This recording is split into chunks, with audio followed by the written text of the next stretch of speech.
Jadi dalam keadaan dalam masa terdekat ni, kalau kita tengok Datuk, banyak perkara yang berkaitan dengan tekanan, isu-isu yang berkaitan dengan tekanan konfrontasi yang berlaku kepada orang Islam khususnya. Dengan sebab perkara ni kita tengok perbalahan berlaku antara orang Islam dan juga antara orang bukan Islam secara umumnya. Jadi saya ingin bertanya pada pandangan Datuk, bagaimana pendirian kita sebagai Muslim bila mana kita berada dalam situasi seperti itu, melihat kepada perbalahan yang semakin hari semakin marak dan semakin banyak berlaku. Jadi persilakan kepada Sahibul Samahah Datuk untuk memberi respon. Kita balik kepada soalan yang dikemukakan. Kalau kita tengok ada satu orang Islam dan satu orang bukan Islam bergaduh, atau sekumpulan orang Islam dengan orang bukan Islam bergaduh, berbalah, kita nak ambil pendirian macam mana? Kalau kita tengok kok jalan ke, dalam isu semasa ke, apa pendirian yang patut kita ambil? Ya, kita banyak baca berita ni, satu kumpulan Islam, satu bukan Islam. Apa pendirian yang patut kita ambil bila berlaku hal yang seperti ini? Pendirian kita ialah, pertama, kita nak kena tahu mereka berbalah tentang isu apa, perkara apa yang mereka berbalah. Kalau mereka berbalah di dalam urusan dunia, dia berkelahi, jiran ni Muslim dengan jiran yang bukan Muslim, hak kawan ni kata kawan ni ambil kawasan dia, kawan ni kata kawan ni ambil harta dia, kan? Yang ni kita tak boleh nilai atas agama. Kita kena nilai berdasarkan kepada apa isu dia. Kalau sekiranya orang Islam tu salah, dia ambil benda orang bukan Islam, umpamanya dia mencuri ke apa, hak orang bukan Islam, dan orang bukan Islam itu berhak di sudut keduniaan undang-undang peraturan harta dunia ni, maka kita hendaklah tidak boleh berpihak kepada orang Islam hanya kerana semata-mata dia itu Muslim. Tak boleh. Kita kena tengok siapa yang betul, siapa yang salah. Nabi SAW sebut,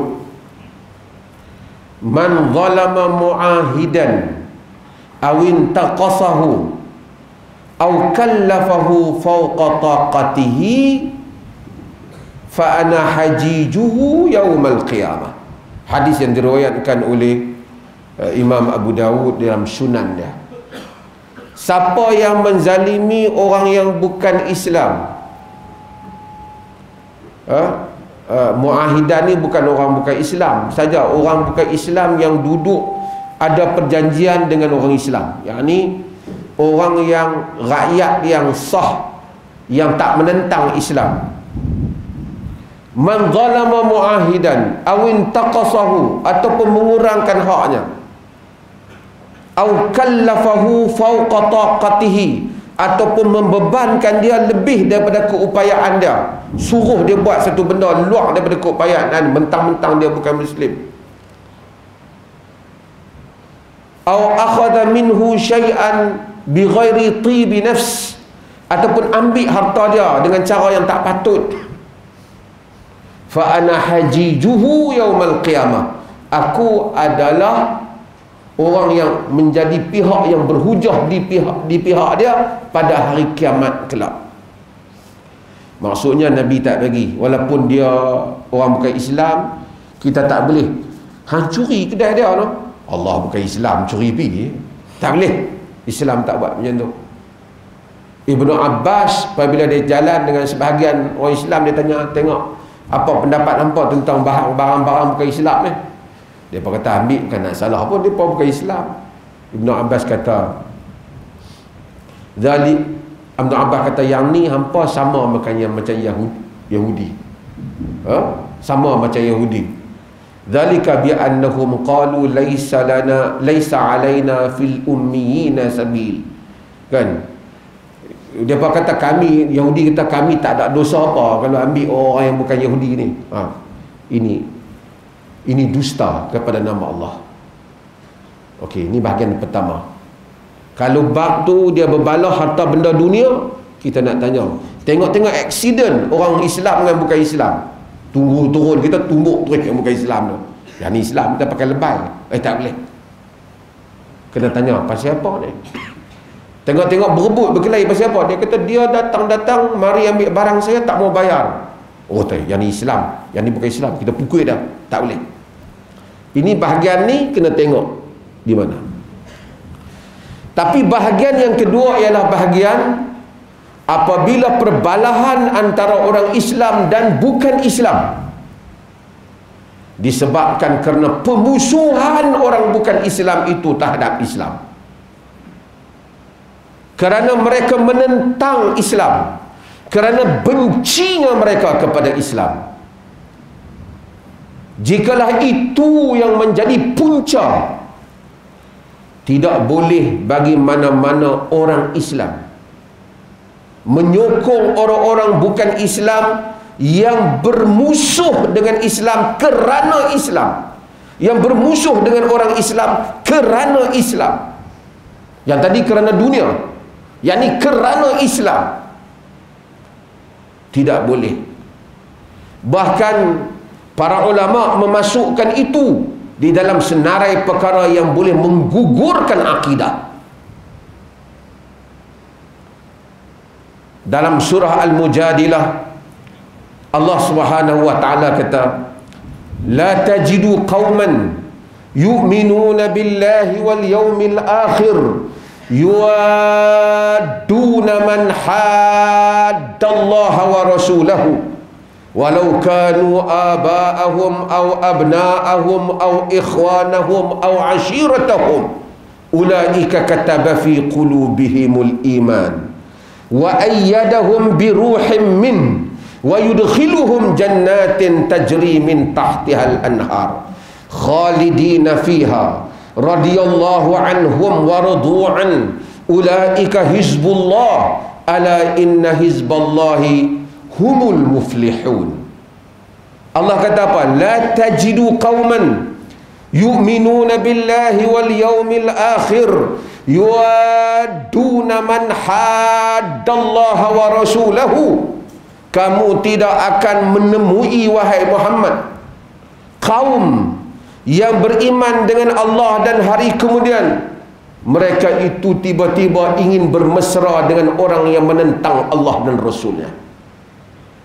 Walau kanu aba'ahum aw abna'ahum, sekalipun mereka itu bapa-bapa mereka, anak-anak pinak mereka, saudara mara mereka, kaum kerabat mereka, dia tak akan berkompromi dengan orang yang menentang Allah dan Rasul, orang yang beriman.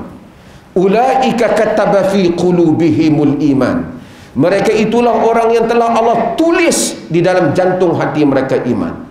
Wa ayyadahum biruhim min, Allah berikan kekuatan daripadanya. Wa yudkhiluhum jannatin tajri min tahtihimul anhar, dimasukkan ke mereka ke dalam syurga yang mengalir di bawahnya sungai-sungai. Mereka itu kekal di dalamnya. Allah redha kepada mereka, mereka redha kepada Allah. Ulaika hizbullah, mereka itulah hizbullah. Ini Syiah guna nama hizbullah. Perkataan hizbullah dalam Al-Quran, hizbullah, golongan Allah, puak Allah. Dan Allah kata sesungguhnya puak Allah lah yang akan menang. Allah kata orang-orang yang beriman tidak akan bersekongkol dengan orang-orang yang menentang Allah dan Rasulnya. Kamu tak akan menemuinya. Dalam ayat lain Allah kata, wa man yatawallahum fa innahu minhum, sesiapa yang bersekongkol dengan orang-orang yang menentang agama, dia termasuk di kalangan mereka. Dalam surah Al-Maidah Allah kata, la yattakhidul mu'minuna al-kafirina awliya'a min dunil mu'minin wa man yaf'al dhalika falaysa minallahi fi syai'. illa man tattaqu minhum tuqa wa yuhadzirukumullahu nafsa.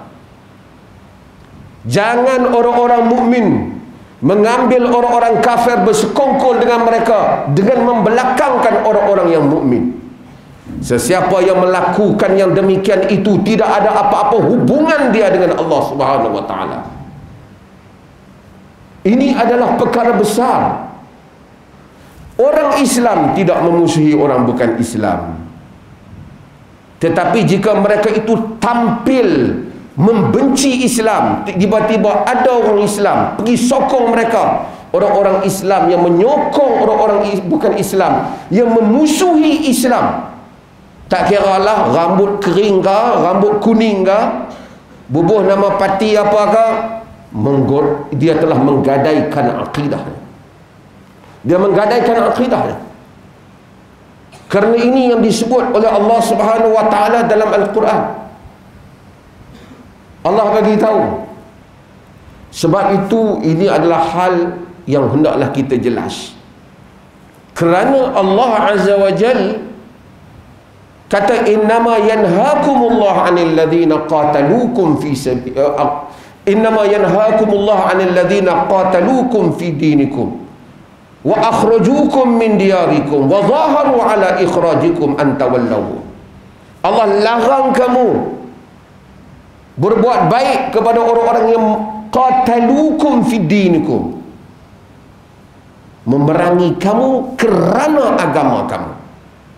Ada orang bukan Islam mungkin berbalah dengan kita bukan kerana agama, kerana lain. Mungkin dia marah kita makan tak bayar lah, dia marah kita tipu dia lah. Itu tak apa, itu cerita urusan dunia.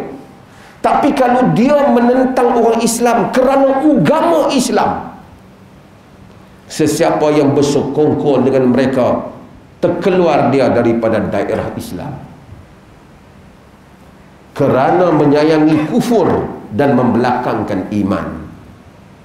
Allah kata innamal mu'minuna ikhwah, orang mukmin bersaudara. Ketika orang mukmin mempertahankan agama, tiba-tiba dia mempertahankan kekufuran. Ini bukan isu seronok-seronok ber-NGO, berpersatuan, berparti politik, tapi ini adalah isu akidah yang disebut di dalam Al-Quran. Wallahu a'lam.